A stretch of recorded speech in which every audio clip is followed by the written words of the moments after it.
Kif l-istaġun tas-sajf jgħad fuq l-adba, ikunu ħafna dawk il-familji Maltin li jażlu li jmorru ġurnata kemuna. Gżira li fuqha toqgħod biss familja waħda u li toffri diversi attrazzjonijiet anke għat-turisti.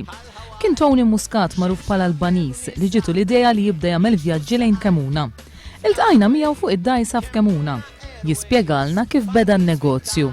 Għaxan għal-petro tant nħobb il-baħar u l-speedboats, li tlaqt il-missieri xaj speedboat u bdejt nagħmel ix-xogħol. Imma lejn tiegħi kien mhux li ħanamlu bħala xogħol, it-turisti ħarsu li l-petrol.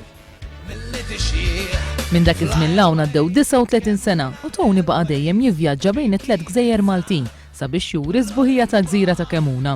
Isemmilna xi personalitajiet famużi li kienu fuq id-dajsa tiegħu. 1986, kien Miss World, kien always on my boat, insomma.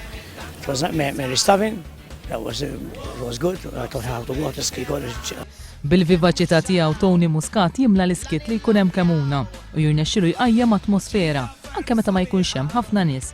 Jgħidilna li jinsab preparat biex iqatta' sajf ieħor bejn xemx u baħar iwassal lin-nies lejn din il-ġewra ta' gżira.